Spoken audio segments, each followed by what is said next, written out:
छन्न को भी कंथक के साथ लौट जाना चाहिए था, लेकिन उसने वापस जाने से मना कर दिया। उसने आग्रह किया कि कंथक को लेकर वह राजकुमार को विदा करने हेतु कम से कम अनुमा नदी के तट तक अवश्य साथ चलेगा। छन्न का यह आग्रह इतना प्रबल था कि सिद्धार्थ को उसकी इच्छा को मानना ही पड़ा। अंत में वे अनुमा नदी के तट पर पहुंचे। तब छन्न को संबोधित करके सिद्धार्थ बोले, अच्छे मित्र, इस प्रकार यहाँ तक मेरे साथ साथ आने से मेरे प्रति तुम्हारे स्नेह सिद्ध हो गए हैं। अपने स्वामी के प्रति तुम्हारा प्रेम मेरे लिए संपूर्ण मेरे हृदय को जीत लिया है। मैं अपने प्रति तुम्हारे उदार भाव से बहुत प्रसन्न हूँ, लेकिन इस समय तुम्हें कोई पुरस्कार देने में असमर्थ हूँ।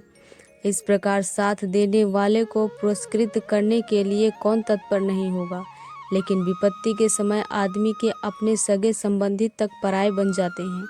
परिवार के लिए पुत्र का पालन पोषण किया जाता है। पुत्र अपनी ही भावी सहायता के लिए पिता का आदर करता है। किसी न किसी आशा से ही संसार के लोग उदारता दिखाते हैं। बिना उद्देश्य का निस्वार्थ भाव कहीं नहीं है। केवल एक ही तुम्हें इसके अपवाद हो। अब इस घोड़े को लेकर लौट जाओ। राजा के स्नेह में अभी किसी तरह की कमी नहीं आई होगी।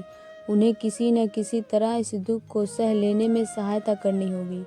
उन्हें कहना कि मैं उन्हें न तो किसी स्वर्ग की कामना से, न स्नेह की कमी से और न ही क्रोध की भावना से छोड़कर चला आया हूँ। इस प्रकार घर छोड़कर चले आने पर मेरे लिए शोक करने के बारे में उन्हें सोचना भी नहीं चाहिए, क्योंकि मिलन कितना भी दीर्घकालीन क्यों ना हो, एक न एक दिन वियोग में परिणित हो ही जाता है। जब वियोग अनिवार्य ही है तो यह कैसे हो सकता है कि संबंधियों से बार बार वियोग ना हो। आदमी के मरने पर निस्संदेह उसकी संपत्ति का उत्तराधिकारी बहुत होते हैं, किंतु इस धरती पर उसके सद्गुण का उत्तराधिकारी मिलना कठिन है। मेरे राजा पिता को देखभाल की आवश्यकता होगी।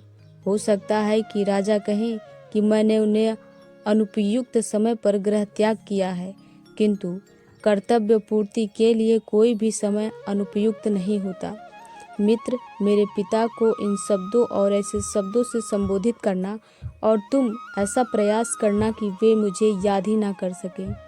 मेरी माँ से कहना कि मैं पूर्णतः उनके स्नेह के अयोग्य सिद्ध हुआ। वह उदार व्यक्तित्व वाली हैं, उनकी उदारता के लिए शब्द ही नहीं हैं। इन शब्दों को सुनकर दुख में डूबे छन्न ने भावावेश में हाथ जोड़कर रूठे कंठ से कहा, स्वामी, यह देखकर कि आप अपने संबंधियों को वियोग दुख देकर जा रहे हैं, मेरा हृदय किसी नदी के कीचड़ में फंसे हाथी की तरह बैठा जा रहा है। आपका ऐसा गृह त्याग का संकल्प किसकी आंखों में अश्रुधारा न बहाएगा, चाहे उसका हृदय लोह निर्मित ही क्यों न हो। स्नेह सिक्त हृदय का तो कहना ही क्या है। कहाँ तो यह प्रसाद में ही रहने योग्य कोमल अंग, और कहाँ यह तीक्ष्ण कुशाघात से ढका हुआ तपस्या का वन। हे राजकुमार, आपका ऐसा निर्णय जानकर मैं दुख मग्न कपिल वस्तु में इस कत्थक घोड़े को वापस कैसे लेकर जा सकता हूँ।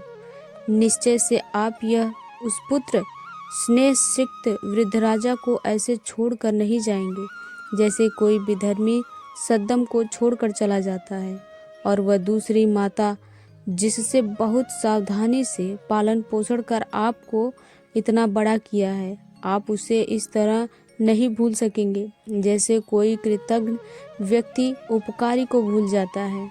और अपनी उस पत्नी को जो गुणवती है, जो अपने परिवार के लिए यशस्वी है, और जो पति के प्रति समर्पित है, और जो एक बालक की माँ है। और हे धर्म तथा यश को संजोए रखने वाले, आप यशोधरा के उस पुत्र को जो हर प्रकार से प्रशंसा का पात्र है, ऐसे नहीं छोड़ सकते जैसे कोई दुराचारी अपने गौरवपूर्ण यश को अपव्यापी की तरह छोड़ देता है। अथवा स्वामी, यदि आपने अपने राज्य और संबंधियों को त्याग देने का दृढ़ संकल्प कर ही लिया है, तो भी आप मुझे नहीं छोड़ेंगे, क्योंकि आपके चरण में ही मेरे शरण स्थल है। आगे का भाग अगली वीडियो में।